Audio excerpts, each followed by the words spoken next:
Salut, aujourd'hui j'ai voulu vous montrer comment semer de la sauge. Parce que la sauge, on dit toujours, avoir une sauge dans son jardin ne voit pas le médecin. Alors c'est une sauge officinale.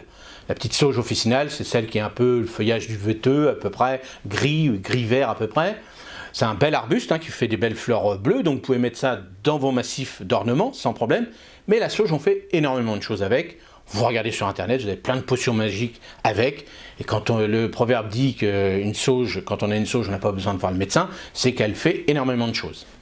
Donc la sauge, c'est un arbrisseau. C'est-à-dire que, comme le thym c'est un semi-arbrisseau, ça fait du bois en fin de compte. Donc la sauge fait du bois. Donc n'hésitez pas de tailler régulièrement, allez, un quart tous les ans pour que cette sauge soit uniforme. On peut la tailler en boule, des choses comme ça, c'est très très joli. Mais le mieux, ce serait de la tailler après la floraison, parce qu'une fois que la floraison arrive, ça donne de la nourriture à tous les pollinisateurs, et puis c'est joli. Une fois que c'est défleuri, vous coupez, vous faites une petite boule. Puis tous les ans, ça va refaire la même chose, ça va vous faire une boule avec des fleurs bleues dessus. C'est une petite astuce qui est sympa pour votre jardin d'ornement. Alors la sauge, comme c'est une plante méridionale, elle aime bien avoir un sol léger. Donc dans vos plaques de semis, toujours un très très bon terreau à semis léger. Ne prenez pas de la terre du jardin argileuse et tout, ça ne va pas germer, ça va végéter, ça ne va pas aller. Donc un très bon terreau à semis, ça c'est important. Donc ce que vous allez faire, donc vous allez voir, moi je mets 3 graines à peu près, et puis je les laisse moi dans mes godets pour avoir un beau petit godet, mais vous après vous pouvez les retirer si vous voulez, vous pouvez refaire de la racine nue si vous voulez, mais voilà, si vous mettez 2-3 graines, et puis il n'y en a que 2 qui poussent, il n'y en a que 2 dans le pot, c'est pas grave, vous la plantez comme ça ne lui fera pas de mal. Donc ce qu'il lui faut, pareil, on va mettre à 15-18 degrés pour donner un petit coup de chaud, au bout de 10-12 jours à peu près, en fonction de comment les températures vont être la nuit, surtout dans l'endroit où vous allez le mettre, elle va germer, et une fois qu'elle est germée, pareil que le thym, pareil que la salade, tout ça, elle n'a pas besoin de beaucoup de chaleur après par la suite. Alors bien sûr, quand je dis pas beaucoup de chaleur, il ne faut pas la laisser non plus à 2 degrés. Il faut quand même, comme là on a de la chance pendant 15 jours d'avoir à peu près 10-12 degrés dans la journée, elle va continuer à pousser, mais tranquillement. L'avantage du froid, c'est que ça va les nanifier. Regardez, les plantes en montagne ne sont jamais très hautes, ils sont rampantes. C'est parce qu'avec le vent et le froid, ça les nanifie. Donc c'est pareil, plus le froid est là, plus le froid est bon pour ces plantes, parce qu'ils évitent de monter. Regardez quand vous faites des salades ou autres à l'intérieur de votre maison, et elles filent parce qu'il y a la chaleur et elles cherchent la lumière. Que là, si vous faites bien ça après une période de froid, c'est-à-dire de froid, si ça reste entre, on va dire, 8 et 12 degrés, c'est très très bien pour la continuité de la pousse de la sauge. Donc après, une fois qu'on va avoir, allez, on va dire à peu près dans un petit mois, à peu près, en fonction du temps qu'il y aura dans votre tunnel, bien sûr on fera ça sous abri après, donc après on va faire un rempotage. Donc un rempotage, il n'y a pas besoin d'un terreau extraordinaire comme la rhubarbe, la rhubarbe il lui faut un terreau vraiment riche. Là pour la sauge comme le thym, il n'y a pas besoin de terre riche. Alors un bon petit terreau, moitié terre de votre jardin si vous voulez, alors légère, pas une poignée de terre argileuse bien sûr, mais là il n'y a pas de souci pour faire du rempotage. Alors moi j'utilise un terreau parce que je ne m'embête pas, parce que je fais beaucoup de pots, mais vous, si vous faites 4-5 pots, voilà, moitié terre de jardin, un bon terreau, bien drainant, c'est ça qui est important, c'est qu'il faut que ce soit bien drainant. Si vous voulez faire dans un gros pot une sauge par exemple, vous mettez des cailloux au fond. Alors le mieux c'est de les nettoyer, des fois on récupère des cailloux, tout ça on ne sait pas d'où ils viennent, il y a peut-être un peu trop de calcaire et autres. Bon, des fois les plantes n'aiment pas trop, donc n'hésitez pas, vous prenez pas de risque, vous nettoyez vos cailloux, vous allez voir, ils vont devenir blancs, ils vont devenir jolis.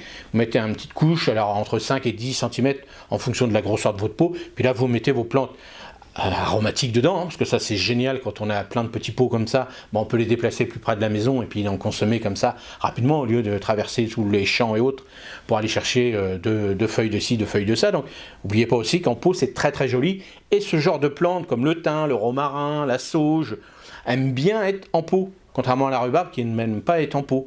Donc vous voyez, toutes ces petites plantes, faut se dire, toutes les petites plantes du sud, elles aiment bien être en pot. Et c'est très très joli quand vous faites une harmonisation de petits pots comme ça, avec des plus ou moins un gros pot de couleur ou autre, c'est très très joli, et les plantes aromatiques aiment bien être en pot.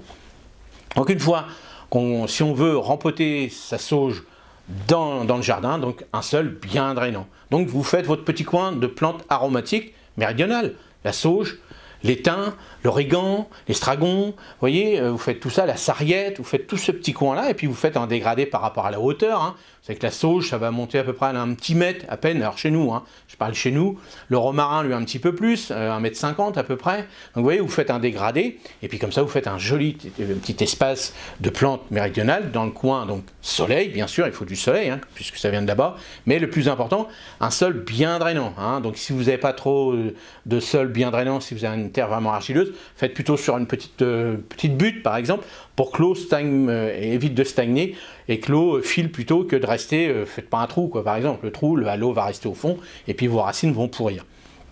Donc, et après vous pouvez même, par exemple, j'ai encore une autre idée, de faire des petits cailloux, des petites choses comme ça, pour donner le petit côté méridional, avec des petits galets blancs, maintenant ils font ça et tout, c'est très joli. Vous pouvez vous faire un petit coin comme ça, petite plante aromatique méridionale, et c'est très joli. Allez, après tous ces bons petits conseils, on va faire le semis de la sauge. Il vous faut des plaques alvéolées. Donc là, c'est des plaques très costauds. Hein. Moi, je prends des plaques vraiment rigides. Hein. Ça, c'est important parce que les autres plaques, bah, c'est léger et tout. Et puis, bah, c'est pas terrible, quoi. Donc, hein, ça, vous pouvez le retrouver sur mon site internet. J'en ai encore quelques-unes parce qu'après, j'arrête de vendre ces produits-là sur mon site. Donc, profitez-en. Il vous faut, donc, bien sûr, des graines. Il vous faut un petit crayon, des étiquettes. Le crayon à papier lui permet d'écrire sur les étiquettes. Et comme ça, après, bon, on efface, on récupère ces étiquettes. Ce qu'il vous faut aussi, donc, c'est un très bon terreau à semis. Ça, c'est important. Et moi, comme je vous avais dit aussi, pour l'arrosage, j'avais modifié un petit pulvé qui était plus ou moins abîmé. Hein, le bout s'est cassé. Donc, et en fin de compte, ça me fait un super petit truc pour arroser vraiment tout doucement mes alvéoles, et je peux vous dire que c'est vraiment le top, parce qu'en pulvérisation comme ça, on en met toujours plus ou moins que là, hop, ça permet vraiment d'arroser, et je vais vous montrer ça à la fin de la vidéo.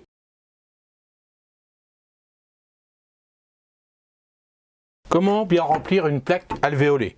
Donc il faut prendre un très bon terreau à semis. Ça c'est hyper important. Bien humide, bien sûr. Il ne faut pas qu'il soit sec. S'il est sec, vous le mettez dans un petit seau et vous rajoutez de l'eau. Et puis bah, vous tournez jusqu'à temps que l'eau soit complètement absorbée par le terreau. Et ça c'est hyper important, que le terreau soit bien humide. Alors on remplit bien les alvéoles. Une fois qu'ils sont remplis, hein, bien remplir, c'est le plus important. Vous voyez, généralement les coins, hop, on a toujours un peu de mal à les remplir, donc bien les remplir comme ça, sans tasser de trop, juste tac tac, et c'est suffisant. Si vous voyez que les trous ne sont pas encore totalement remplis, hein, il faut que ça y rempli à ras bord, ça c'est hyper important. Voilà, on fait ça, et voilà, là c'est prêt. On va remettre un petit peu là, et là c'est prêt. Moi, pour faire les trous rapidement, j'utilise une plaque de dépotage. Alors ça, c'est une plaque qui représente 50 alvéoles. Donc c'est des plaques que j'ai coupées moi, hein, qui faisaient 150. Hein, vous voyez, par rapport à la plaque de dépotage, vous voyez, là il y a 150 trous, on voit. Et là, pour aller beaucoup plus vite, hop, je fais ça, je les mets dedans. Voilà, comme ça. Voilà, comme ça. Et je fais mes 50 trous d'un seul coup. Et comme ça, ça me permet directement, les trous, les pré-trous sont faits, et je mets la graine qui correspond, bien sûr, aux semences que je vais faire. Voilà, là on va semer la sauge. Vous voyez, c'est des grosses graines, hein. Ça ressemble aux graines de choux, hein. C'est la même chose. Ça, c'est très facile à récupérer, hein. Si vous voulez faire vous-même vos graines de sauge, dans les fleurs bleues, vous allez voir, c'est très facile. Et puis vous regardez, hein, j'avais fait une petite série de fiches, comment récupérer vos propres graines. Et comme ça, vous allez voir que c'est très facile. Et puis quand vous voulez faire des cadeaux, tout ça, c'est sympa. Donc moi, hein, comme je vous ai dit, je mets 2 à 3 graines à peu près par alvéole. Hein, et voilà, moi c'est comme ça que je fais, comme ça je suis sûr de... Hein, cette semence-là, elle a à peu près 2-3 ans, hein, ça se garde assez bien, la semence de sauge. Donc moi j'en mets 2-3 dedans. Vous faites la même chose, hein, comme ça vous êtes sûr d'avoir quelque chose. Alors pareil, hein, comme je vous dis toujours, si vous faites ça à l'extérieur, c'est des grosses graines, les oiseaux, les rongeurs surtout. Et puis surtout quand ça va commencer à germer, si vous faites ça à l'extérieur, faites gaffe aux limaces. Surtout si vous faites ça en début de saison, c'est-à-dire au printemps, tout ça, où chez vous, les limaces sont là déjà dans vos tunnels et autres, il va falloir leur donner à manger. Donc là, vous apportez de la petite salade, donc faites attention à toutes ces petites semences que vous êtes en train de faire. Et même si vous démarrez un peu plus tard, il faut faire attention. Donc là, hein, on va attendre à peu près 10-15 jours à peu près pour la germination. Et puis on va attendre un bon mois après pour le rempotage à peu près. Et puis vous en micromotte, si vous faites ça en micromotte ou dans des petits godets, vous pouvez le replanter hors gel, dans une terre. Évitez de, si la terre est gelée, vous reportez, vous gardez vos petits godets ou vos pots si vous pouvez les replanter dans un pot un peu plus grand. Mais après, il faudra hors gel, on va dire température à 5 degrés à peu près. Et puis si vous n'êtes pas sûr, vous reportez ça au début du mois de mars en fonction de vos régions. Donc moi là, je ne vais pas recouvrir non plus, parce que moi je fais ça à l'atelier. Mais on pourrait en mettre un petit peu, on pourrait recouvrir un petit peu. On pourrait mettre un petit coup de balayette, mais moi je vais pas le faire. Mais chez vous, si vous êtes sûr d'avoir des rongeurs, tout ça, recouvrez comme ça, au moins ça permet de limiter un petit peu qu'ils mangent tout. Et là maintenant on va arroser, comme d'habitude. Donc là, hop, ça, vous voyez, on voit bien, je ne sais pas si on voit bien la caméra, mais moi je vois bien que le fait d'arroser, il y a un peu de terre qui vont sur les graines et ça les recouvre légèrement et c'est suffisant. Alors pareil, pareil que le thym, tout ça, la sauge n'a pas besoin de beaucoup d'eau. Alors, pas beaucoup d'eau. À cette époque-là de l'année, à ce moment-là, il faut vraiment de l'eau humide, pas trop trempée pour qu'elle germe. C'est à ce moment-là, il lui faut quand même de l'humidité. Et on place ça, comme je vous ai dit, à 15-18 degrés en ce moment. Et puis on surveille comme d'habitude. Alors maintenant, on va mettre l'étiquette. Alors on va mettre sauge. Donc on va mettre officinal. La date, comme d'habitude, je répète encore. La date, ça vous permet de savoir à quel moment ça a bien germé, à quel moment ça a poussé, et si vraiment ça a bien mis 10-15 jours. Et puis vous notez tout, c'est important, soit sur le téléphone, soit sur l'ordi, soit sur un petit cahier, comme vous voulez. Mais c'est important de bien noter pour vous faire progresser. Allez, moi je vous dis à la prochaine vidéo. Salut!